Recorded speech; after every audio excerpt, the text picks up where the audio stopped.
It's great to be here, and it's great to be part of the Trek project. It was really exciting during the time when New Gold were out there drilling. I think there was I think the first one I was out there was with the Richfield Ventures, and then eventually with New Gold. And it's just been exciting to see the sort of thing that can happen in a place that has such crappy outcrop. And so really that's why we're here. We're trying to find good things in places where there's very poor data, and Geoscience BC's approach in this project is really to try and enrich that database to provide ideas and knowledge that decisions can be better made to try and extract value from a place that's otherwise quite difficult.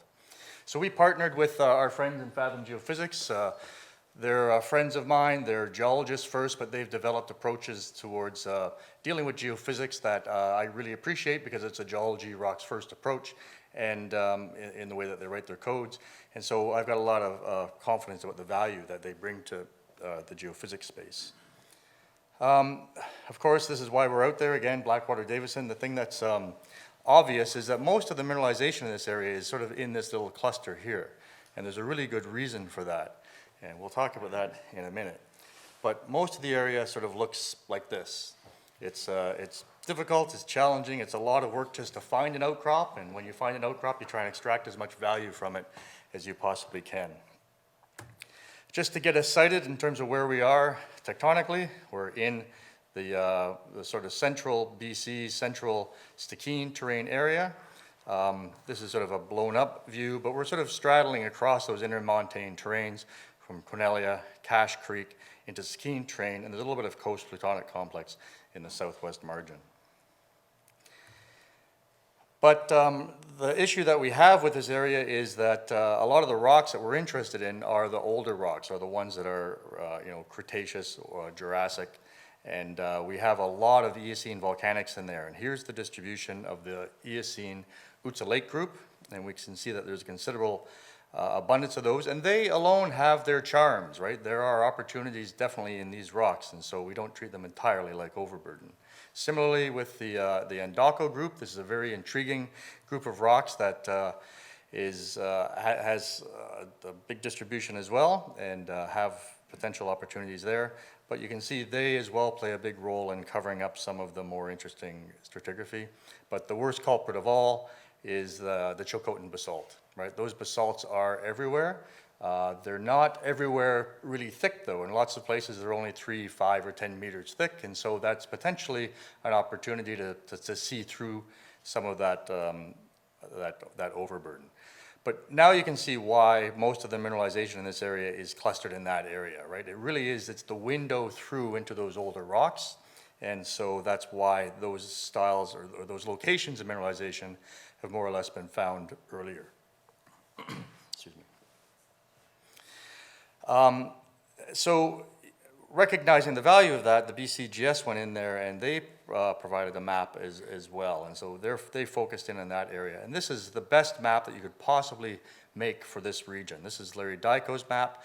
And you can see there's a lot of yellow in there as well. There's a lot of quaternary glacial till and drift and cover that as well is obscuring the outcrops. And probably these little green and red blobs that represent outcrops are overrepresented. There really isn't that much, but it indicates that that there are some problems, because when we're in geology space, we're trying to put a story together. We're trying to make connections between rocks and structures and geology.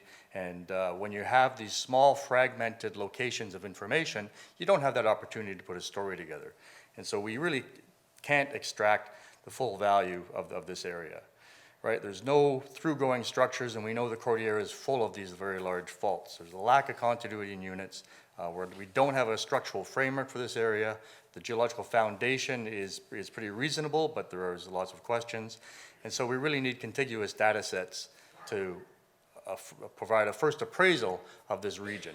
And the massive magnetic data sets that were acquired by Trek are a fantastic start. But we wanted to sort of pull things back a bit and get back into brass tacks and sort of look at this area in a purely sort of crustal perspective first. And so when you do that, gravity is your best friend. And so we looked at what gravity was available, and there had been some really good work done previously, but we wanted to have an opportunity to extract value from our own grids, and so we compiled the existing 5 grids, and each one of these has a little bit of foibles, has a few errors, right? And so as you go through these and you evaluate these other things, this has got a problem, that's got a problem, but with a bit of good work and smart people, we were able to bring it together and come up with our own isostatic residual gravity grid. And so this grid is right there. So all the grids, all the previous ones were stitched together to produce a single isostatic residual gravity grid. The cell size is 250 meters, which is the highest quality survey amongst those that were compiled in that Quest grid. And so we've brought forward a new product that everybody can have access to, and that was released just a couple of days ago on the Geoscience BC website. And of course, the first thing that people want to know is, where are those major deposits with respect to some of those features that we see in the gravity? And, this is their distribution with respect to the gravity, and it's not apparent what features are important, but as we go through this, we'll start to see some of those relationships. Once you have that grid all composed, you can start looking for ways to extract other types of information for it. And so we can put it through different, show it from different perspectives. This one is a histogram equalized stretch with a vertical illumination, whereas this one is a linear stretch with northeast illumination. So we've gone through and we've done that sort of processing on a lot of these data sets so that you're provided with different ways to evaluate that existing information. And one of the things that we try to do is, if you just put one data set out there, the first thing everyone else is going to do is they're going to try and process it to get all the derivative layers out of it. But if we do all that processing, then that prevents everybody else from having to go through that same process. And so we have, I think, about 30 different derivative layers that we've generated as a result of this gravity grid. And some of them have to do with upward continuing, so continuation. So we have the opportunity to evaluate the shallow features or the deeper features. Gravity intuitively is trying to represent all of the crust, and so you do get this aggregation of results over large areas. But with this filtering, we can look at finer and finer features in shallower and shallower parts of the crust. And as well, we've done some of the derivatives that you'd expect to get from these sort of things, such as the first vertical derivative, horizontal gradient, and we've done some other more innovative approaches, such as looking at directional derivatives, which evaluates some of the vector components associated with the features there. Now, we want to try and get knowledge out of this grid. And so we want to try and extract the linear or the structural elements from it. And so if we as geologists go and talk to our geophysicist friends, they're going to say, well, yeah, we can do that. And we're going to have to take the differential of the forward modeling and assume this and assume that and do some math on it, and here's some tools. And that's not the answer that we want, right? The thing that we want to do as geologists is we just want to take our red pencil crayon and go everywhere and draw as many lines as possible. And so we have this real problem that the geophysicists have this very quantitative approach, whereas geologists are essentially, using skills they got in grade 3 art class. So this is where our friends at Fathom come in, where they are geologists and they've developed automated tools that allow us to sort of extract some of the structural elements from these grids, but the tools are written from a geological perspective in terms of what would the geologist see as being a potential feature, as opposed to just being a bunch of numbers. And part of that has to do with things such as just the scale of observations. Just because the math can do it doesn't mean that it has any value. And so with our friends at Fathom, we've gone through and processed these to extract structures. And as I've indicated before, gravity with that upward continuation approach, we have got the opportunity to evaluate shallow, mid, and lower crustal features, and that's essentially what we've done here. So we've provided structures that probably represent crustal, or features that you see on the top of the surface, and then those that are probably more representative of things down at 3, 4, 5, 6 kilometers. Again, with a little bit of processing, we can evaluate those features to indicate which ones of these are, the term we're using here is structural strength, but essentially it's a confidence feature, right? So the places where we have those red components are places where we have a tremendous amount of confidence about them. When it grades out to greens and blues, there's less confidence about it. And we can convert this sort of image here into something that looks more like a structural image. We can convert these to vectors essentially. And then once we have those vectors, we can evaluate them in terms of orientation and pull out the different structural sets that might occur in this area. A tool that they have that is almost sort of, the math is robust, but the coloring that you see, they call this the Spookie Layout. What this does though, is it's really quite interesting, and we see this is essentially it's a ternary diagram of all of those structural elements, right? Those shallow features are going to be represented in red. Those that are a little bit deeper will be represented in green, and those that are the most deep are represented in blue. But as a ternary scale, those that are represented at all of those scales are represented in white. So that's the thing that attracts me, or if we can see these structures at the surface, at the mid-depth, and then at the mid-crust, then that really emphasizes the confidence that those structures are really there and that they're probably really important structures. So it's those white structures that are really the ones that are intriguing us to try to put together a structural framework. Now this doesn't look at all like a geological map. And so what we can do is we can simply invert that and make these linear components look more like faults. So now we have something that looks like a geology map. Right? We have a potential, a synthetic structural framework for this area, and that's the sort of thing that we can start working on. So again, if we go back, let's take a look at where the mineral occurrences are. What we find is that these Eocene occurrences at Clisbach-en-Bèze are both on north trending features. We have the Holy Cross also on a north trending feature. 3Ts also on a north trending feature. So these north trending features are clearly controlling elements in a lot of the mineralization in this area. However, when we look at things like Capoose, Blackwater, and Chew, none of those are on a structure. They're all within a polygon that's defined by structures. And that probably represents that they are more related to the rock unit that they're in, as, for example, volcanics or plutonic rocks, and less controlled by these structural elements.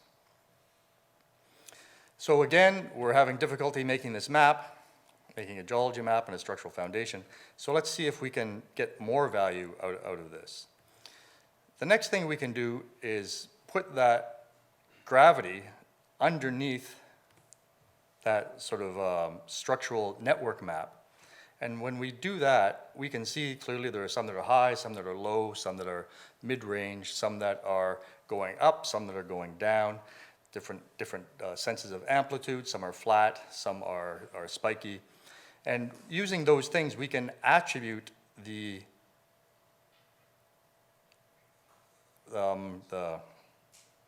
data that are represented within an individual polygon with this scale of 1 to 18. And essentially convert every one of those polygons to one of these set of characteristics.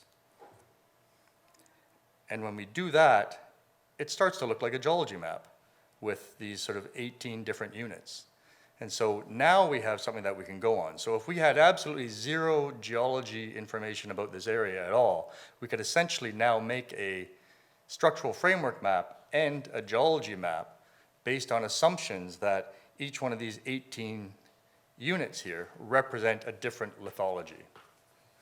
So we would probably be looking at things that are super high gravity as potentially representing very dense rocks like ultramafics, whereas probably some of these very, very light colored rocks, they likely represent some sort of some sediments or a highly porous tuff or something like that. So we've started essentially with the assumption that we have nothing. And now as we get to this point, we actually have something that we have as a geology map.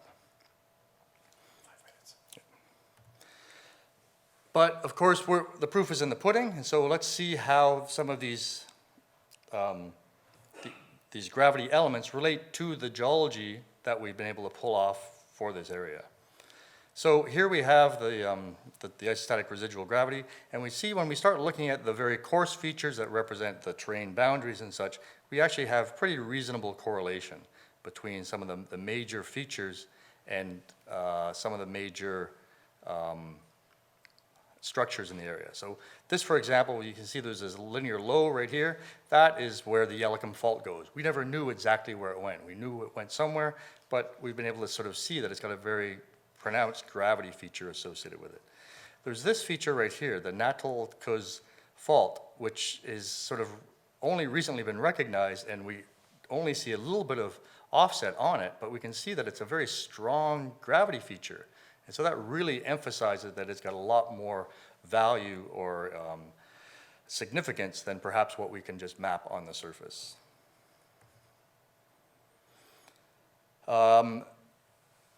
When we go to things like first vertical derivative and horizontal gradients, it doesn't work so well in the coarse tectonic domain space, but that's where we start picking up the correlations with the finer geological features. And we can see here, for example, that we have this horse block in here that is very, very well defined by the structures that Joel and the mapping crew have sort of picked out in that region.